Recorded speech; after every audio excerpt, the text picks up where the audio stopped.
Meus irmãos, a paz do Senhor. Amém. Meus irmãos, a paz do Senhor. Amém. Abra sua Bíblia, livro dos Juízes, capítulo 6, verso 12.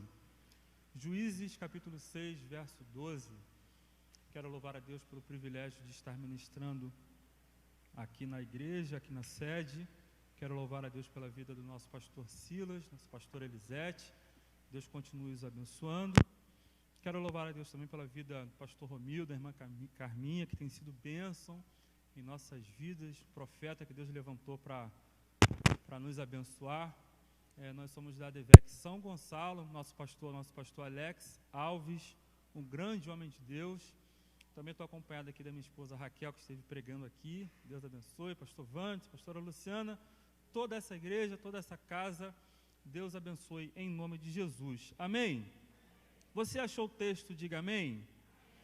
Eu vou ler para a gente ganhar tempo e eu peço que você fique ligado comigo, entra na mensagem comigo. Eu não vou ter tempo para desenvolver todo esse texto, você vai entender por quê.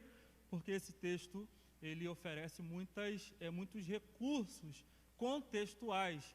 Então, se você entender que Deus está falando com você, quem acredita na palavra aqui? Deixa eu ver. Só 19 pessoas, vou perguntar de novo, quem acredita na palavra aqui?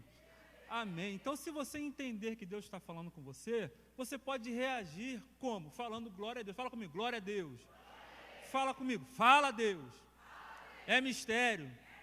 Peguei. É isso mesmo. O pessoal das antigas lá falava assim. Amém? Diz assim, então o anjo do Senhor apareceu a Gideão, ele saudou, na minha versão diz assim, o Senhor é contigo, varão valoroso ou homem valente. Você pode repetir na sua versão? 1, 2, 3. Então,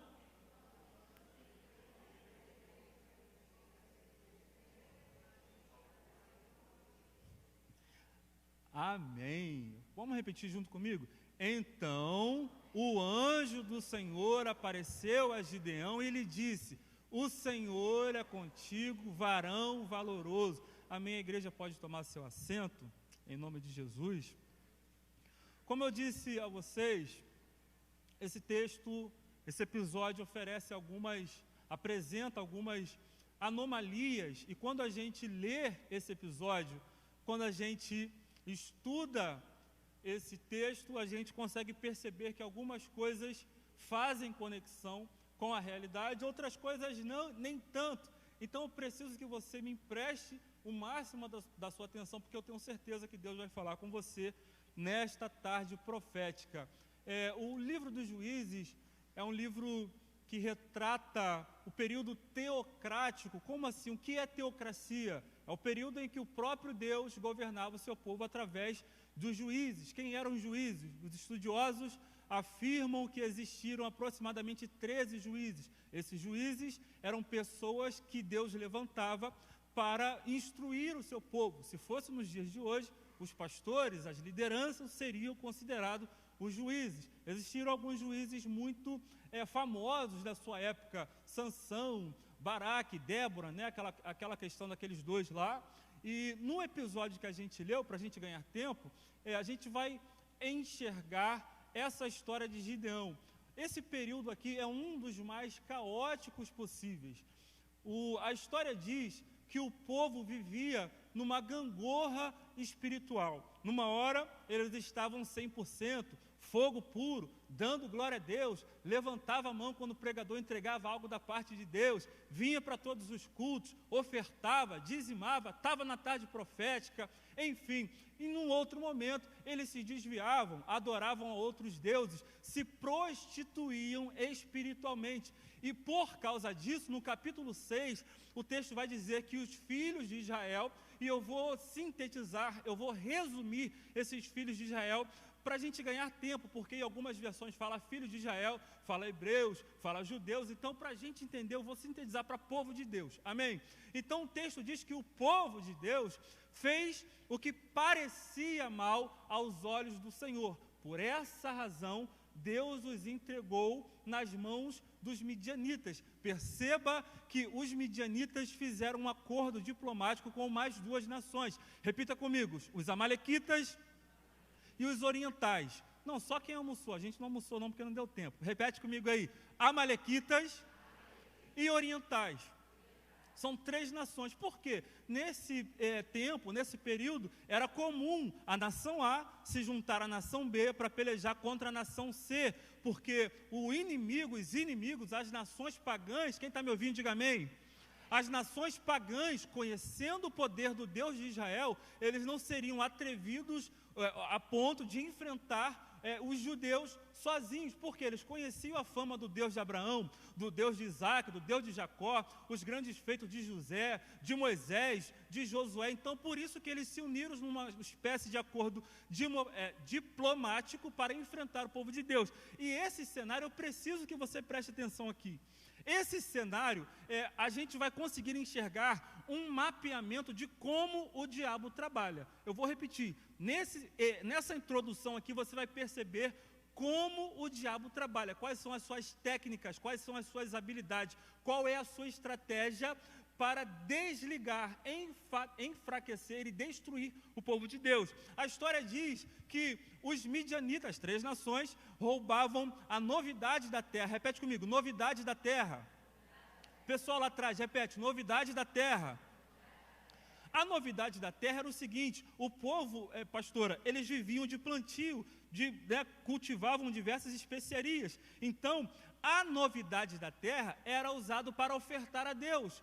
Nesse período, na lei, a gente precisa compreender o texto de uma forma panorâmica, porque existiram 5 principais períodos. O período da lei, graça, tribulação, milênio e eternidade. Nesse período, nessa dispensação da lei, Deus utilizava desses instrumentos para repreender o seu povo. Então, perceba o seguinte, a novidade da terra era usada para ofertar a Deus, eram as primícias, o que a gente chama de dízimo, era o primeiro. Então, Deus, nesse episódio, nesse contexto, reagia à oferta, à primícia. Então, o inimigo, ele vai tirar aquilo que poderia causar uma reação de Deus. Olha como o diabo trabalha em nossas vidas. E também, eu vou correr, os inimigos também roubavam também os jumentos. Fala comigo, jumento. Meu Deus, cadê a igreja? Onde está aquele povo barulhento? Vem comigo, meu irmão, vem comigo, fala comigo, jumento. O jumento, ele tinha diversas utilidades. Uma delas era carregar trouxas, carregar coisas pesadas. Então, perceba comigo, se o inimigo vai roubar os jumentos do povo, quem que tinha que carregar peso? O povo. Por isso que, trazendo para os nossos dias, quando a gente está carregando peso, a gente não consegue sair do lugar. E quando consegue, só anda devagar e olhando para o chão. E aí, perceba esse mapeamento de como o diabo trabalha. Ele vai tentar tirar o seu contato com Deus. A primeira coisa, a gente fica desanimado, frustrado, em casa, não quer mais saber de cultuar. E depois ele coloca peso nas nossas vidas. Às vezes a gente não entende por que a gente não sai do lugar. Às vezes a gente sente um peso, aquela coisa, por quê? Porque está carregando o que não era para a gente carregar. Porque o diabo tirou aquilo que carregaria o peso no nosso lugar.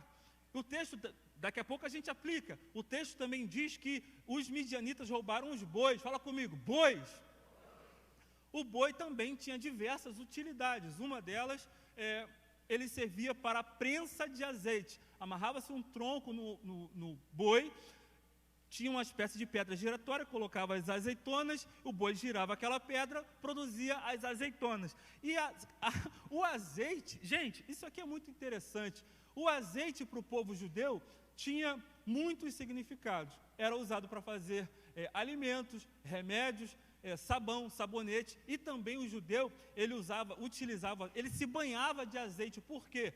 Porque o azeite evitava que as presas os perseguissem, porque o azeite tirava o mau cheiro de carne. Alguém está espiritualizando essa mensagem comigo aqui? Ou eu estou sozinho? Está entendendo isso daqui? Quando eles tomavam banho de azeite, eles eliminavam o cheiro de carne. Está conseguindo entender? Está conseguindo mesmo? Então pega na mão do teu irmão aí, vem comigo, pega na mão do teu irmão e fala com ele, toma banho de azeite, meu irmão, se enche de azeite, porque o azeite tira o cheiro ruim de carne. Glória a Deus. Alguém está entendendo essa palavra, meu irmão? Roubava a novidade da terra, roubavam os bois, roubavam os jumentos e roubavam também as ovelhas. A ovelha você conhece muito bem o seu significado. Um deles, o sacerdote colocava a mão na cabeça da ovelha, confessava o pecado do povo perante a congregação, numa espécie de transmissão de pecado para a ovelha, dispensava a ovelha para o deserto para ser sacrificado. Sem sacrifício não tinha como Deus responder, não tinha como Deus reagir. Olha só esse mapeamento dessa estratégia de como o diabo trabalha. Se você espiritualizar cada ponto desse, você vai se sentir familiarizado, porque pode ter acontecido com você ou com alguém que você conhece. Mas o texto diz: então o povo voltou a clamar. Só 3 pessoas entenderam isso. Eu vou repetir. Gente, vem comigo. Então o povo voltou a orar, ou em algumas versões, a clamar. E clamando, repete comigo, clamando, Deus enviou um profeta. Eu quero que você aguce a sua crítica textual para você entender o que foi falado aqui. Clamando, o verbo, quando termina em NDO, indica que o verbo está no gerúndio. O que é gerúndio? Ação contínua, presente contínuo, ainda está se executando uma ação. O povo não terminou de orar e Deus já respondeu a oração. Pegue na mão do teu irmão aí que eu vou profetizar. Pegue aí, participa do culto, já que você veio. Isso não é chato não, mano. Chato é não aprender. Chato é vir para a igreja e não cultuar, não adorar. Pegue na mão do teu irmão, fala para ele, profetiza para ele. Haverá oração que você nem vai terminar de orar e Deus já vai te responder. O telefone vai tocar, alguém vai lembrar de você. Deus não vai esperar você levantar do joelho para responder a tua oração, meu irmão. Ô glória! Ô glória! Você nem vai terminar a campanha e Deus já vai te responder. Oh meu Deus! O culto nem vai terminar e Deus já vai te surpreender, meu irmão. Ô glória! Está recebendo isso daí? Diga amém. Gerúndio, ação contínua. Deus vai responder muita gente aqui antes dessa palavra terminar, meu irmão. Isso aqui é só para quem tem fé. Isso aqui é só para quem tem fé. Aí o texto diz que Deus se apresenta para Gideão de uma forma teofânica. O que é teofania? É a aparição de Deus, literalmente, na figura de um homem ou de um anjo. O anjo do Senhor, o artigo definido, todos aqui conhecem, vai aparecer para Gideão e vai dizer o seguinte para Gideão: o Senhor é contigo, homem valente, varão valoroso. Só que tem uma questão aqui que a gente precisa observar. O texto diz que Gideão estava malhando o trigo no lagar. Lagar não é lugar de malhar trigo, e sim de pisar uvas. Aquele deveria ser um momento, um ambiente festivo, porque geralmente as mulheres e crianças pisavam uvas, seguravam numa barra e ficavam pisando uva. Aquilo produzia cócegas, por isso que uma das interpretações de vinho é alegria, porque era produzido sob fortes risadas. Porém, nesse ambiente caótico, não é o que está acontecendo. Gideão está malhando o trigo, produzindo um outro tipo de alimento no lagar. Por quê? Porque ele estava com medo dos midianitas. A história diz que tudo que os filhos de Israel, tudo que os judeus plantavam, os midianitas, os amalequitas, os orientais, colhiam. Ou seja, eles não tinham resultado de nenhuma das suas ações. Por isso, ele estava malhando o trigo escondido. Aí o anjo do Senhor vai aparecer para Gideão e fala: você é valente, você é muito forte. Ué, alguma coisa errada não está certa aí. Porque quem é valente não se esconde, quem é valente vai para cima, encara. Só que Gideão está usando uma estratégia para prover alimento, para prover algo para a sua casa. Enquanto toda uma nação está com medo, tremendo de medo, Gideão está trabalhando. E o anjo do Senhor vai se apresentar justamente para aquele que estava trabalhando. Está entendendo isso daí? Fala para o teu vizinho: quer viver o sobrenatural de Deus? Arregaça a manga e começa a trabalhar. Para de ficar com medo, meu irmão. Parte para cima, desembainha a tua espada, te prepares para lutar. Meu irmão, estava trabalhando. E o anjo do Senhor vai falar o seguinte para ele: você vai vencer os midianitas como se fosse um só. Quando o anjo do Senhor fala: o Senhor é contigo, Gideão fala: Senhor, se o Senhor é conosco. Percebeu o que aconteceu aqui? o anjo do Senhor fala para Gideão, o Senhor é contigo. Aí Gideão, se o Senhor é conosco, um dos motivos porque Deus se apresenta para Gideão, porque Gideão não é egocêntrico, ele sempre inclui o seu próximo. Alguém não entendeu? Deus fala para Gideão, o Senhor é contigo. Aí Deus, Gideão, se o Senhor é conosco, por que isso tudo não sobreveio? Fala para o teu vizinho aí, começa a pensar mais no seu próximo, irmão. Tem um próximo a você. Por que isso tudo não sobreveio? A história vai correr, Gideão vai fazer, eu estou editando a mensagem, Gideão vai fazer uma série de provas para entender que era Deus que estava falando com ele. Os profetas, alguns profetas se utilizavam desse recurso para fazer prova de Deus. Então Gideão, numa das suas provas de Deus, ele vai falar o seguinte: se é o Senhor que está falando comigo, espera aí, não sai daí não, que eu vou preparar uma oferta e vou te oferecer. Igualzinho a gente, né? Lá, da onde eu vim, não vou falar o nome da cidade, Nova Iguaçu, a galera, eu falo por mim, o estilo de prova de Deus que a gente fazia era diferente de Gideão. Gente, não, se é o Senhor que está falando comigo, vai parar um carro ali, alguém vai me dar aquela maleta, vai parar uma Land Rover branca, teto preto, roda de 22, e alguém vai me entregar uma mensagem, meu patrão vai me promover para um cargo maior que o dele, né? Isso é só os cariocas que tem. Mas Gideão, ele vai dar uma aula para a gente. Não, é o Senhor que está falando comigo. Se é o Senhor, espera aí que eu vou te oferecer uma oferta. Sabe por quê? Porque Gideão entendia que a oferta poderia interferir no resultado. Não, vou falar devagar. Gideão entendia que uma oferta poderia interferir no resultado, meu irmão. Está conseguindo entender isso aqui? Diga amém. Não satisfeito, Gideão, ele vai fazer outra prova. Ele vai falar, se é o Senhor que está comigo, se toda a terra amanhecer com orvalho, molhada, e só um velo, uma espécie de lã, amanhecer seco, eu vou entender que é o Senhor que está falando comigo. No outro dia acontece do jeito que ele imaginou. Aí ele, não satisfeito, fala, se toda a terra amanhecer seca e só o velo molhado, eu vou entender que é o Senhor que está falando comigo. No outro dia, do jeito que Gideão propôs. O que isso aplica em nossas vidas? Aqui, quando Deus está no nosso controle, quando Deus está na guerra, na peleja com a gente, aquilo que não era para acontecer, acontece. Ah, meu irmão, cadê você? Aquilo que não era para dar certo, dá certo. Aquilo que não era para ser, porque quando Deus está, o teu nome nem estava na lista, mas alguém vai te chamar. Aquilo que não era para dar certo na sua vida vai dar certo porque Deus está contigo. Alguém precisa receber essa palavra. Aquilo que não era para acontecer vai acontecer na sua vida. Oh, meu Deus do céu, aleluia. Gideão entende o recado, e Gideão agora vai reunir um exército.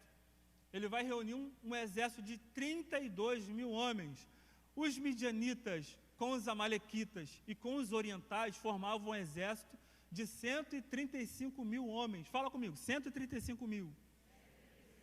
Tá vendo? Tem gente que está tão ambientado com esse número, né, que é o que eles ganham por semana, né? 135 mil. Alguém recebe isso aqui? Meu Deus!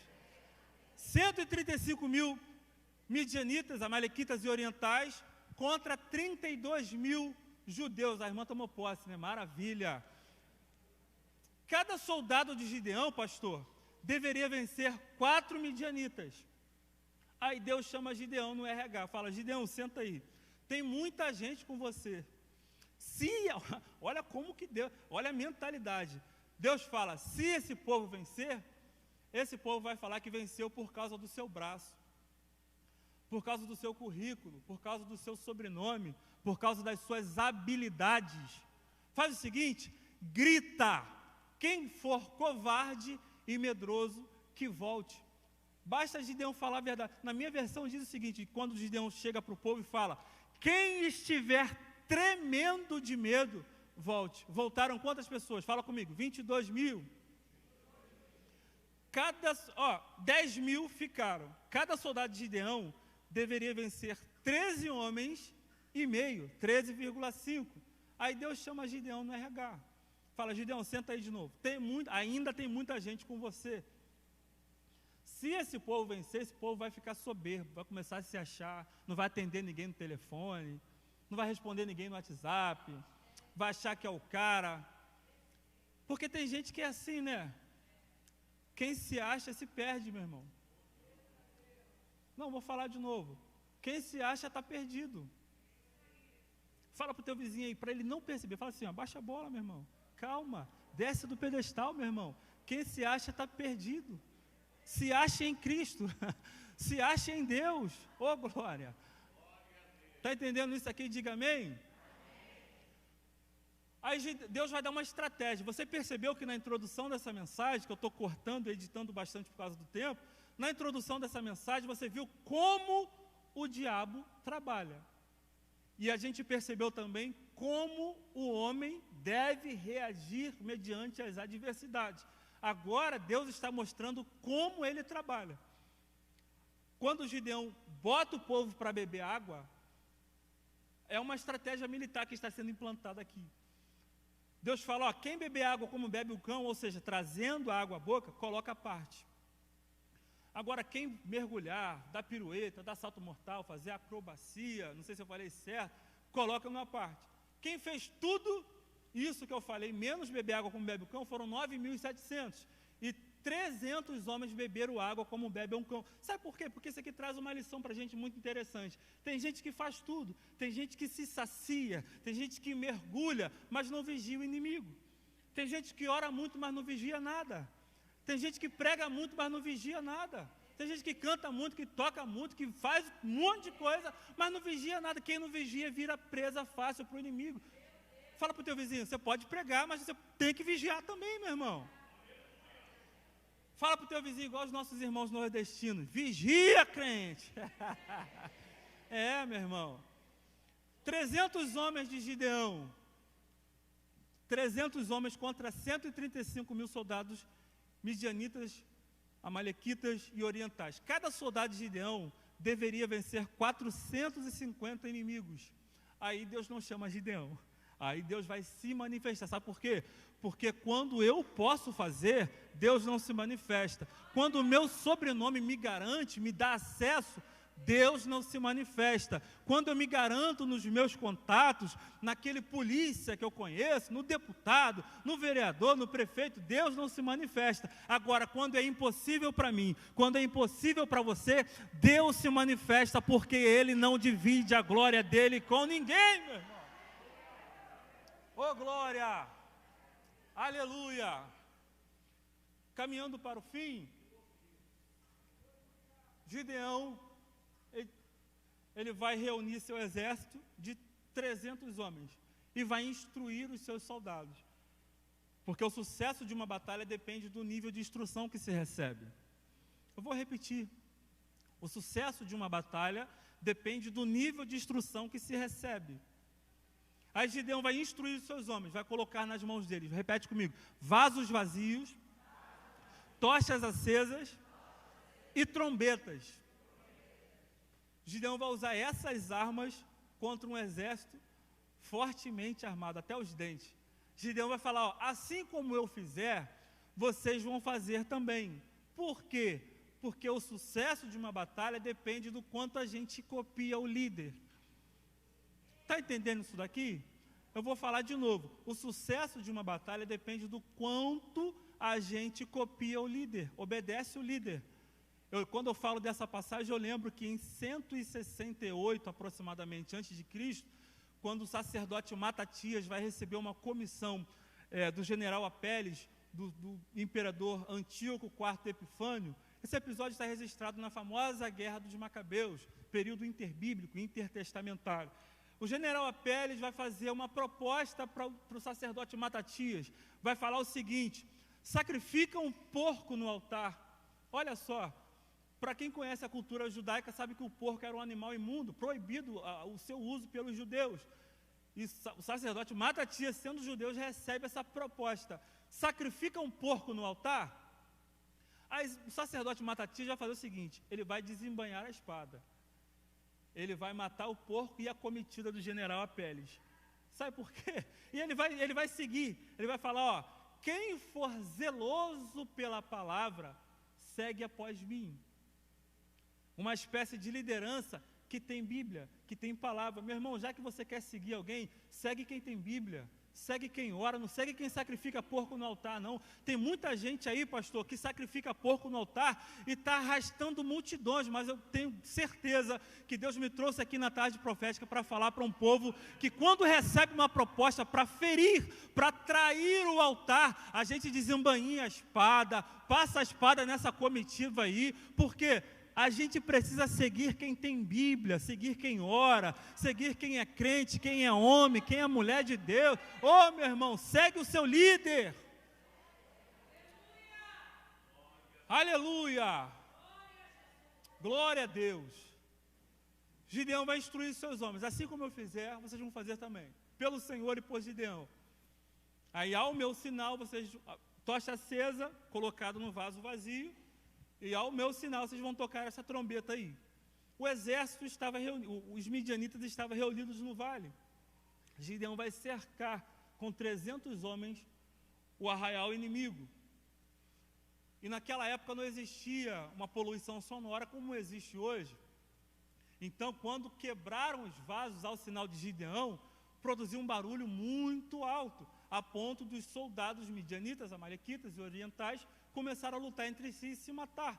Alguns estudiosos, dentre eles o Dr. Bruce Waltke, ele vai falar que uma dessas possibilidades para essa matança entre eles é porque se tratava de um acordo diplomático. Eles não se gostavam, mas se uniram por um bem, entre aspas, comum, que era pelejar contra o povo de Deus. Então, entendendo ser uma emboscada, começaram a lutar uns contra o outro. Mas você vai entender o desfecho desse episódio daqui a pouquinho.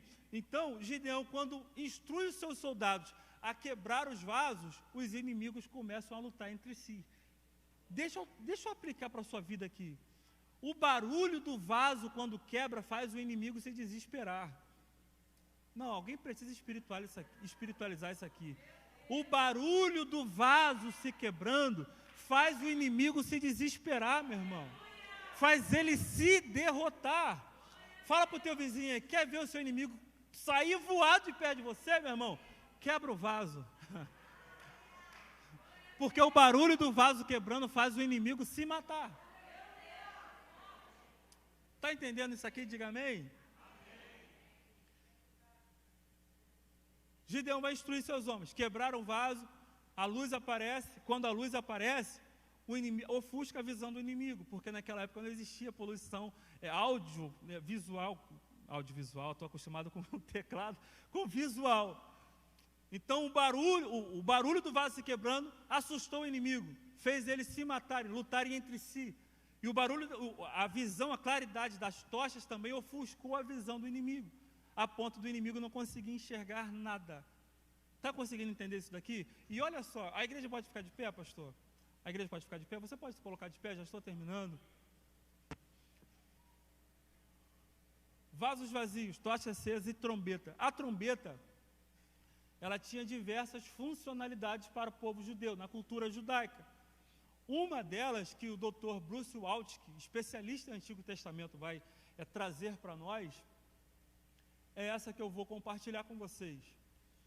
Ele diz o seguinte: quem lembra da matemática? 300 homens de Gideão contra 135 mil midianitas. Cada soldado de Gideão deveria vencer 450. Então, até então, os midianitas eram maioria. Amém ou não amém? Então, Bruce Waltke vai falar o seguinte: eles quebraram os vasos, a tocha apareceu e eles tocaram trombeta. O que Bruce Waltke fala? Quando um oficial em batalha tocava uma trombeta, o seu general ou seu rei, por lei, deveria enviar um reforço de 1000 soldados. Ninguém entendeu? Vou falar de novo. Quando alguém entendeu, oh glória a Deus. Quando um soldado tocava uma trombeta em batalha, por lei, o seu general ou seu rei deveria enviar um reforço de 1000 soldados. E os midianitas, os amalequitas e os orientais conheciam essa cultura. Então, quando perceberam que tinham 300 homens tocando trombetas, o entendimento deles, segundo Bruce Waltke, é que havia 300 mil soldados de Gideão contra os midianitas. Pega na mão do teu irmão aí, já que você levantou, pega na mão dele e fala para ele aí, ó, maior é o que está conosco do que o que está no mundo. Não, fala para pelo menos 3 pessoas aí, meu irmão. Fala para pelo menos 3 pessoas aí. Maior é o que está conosco do que o que está no mundo. Maior é o que está conosco do que o que está no mundo. Deus vai te dar estratégia para você vencer.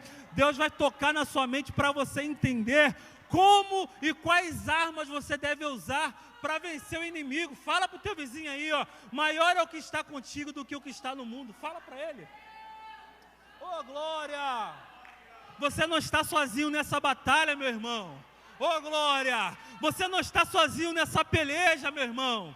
Deus está com você e Ele te fará vencedor nessa batalha. Oh, glória! Quem recebe essa palavra? Oh, vamos orar, Senhor, a Tua palavra foi ministrada nessa tarde.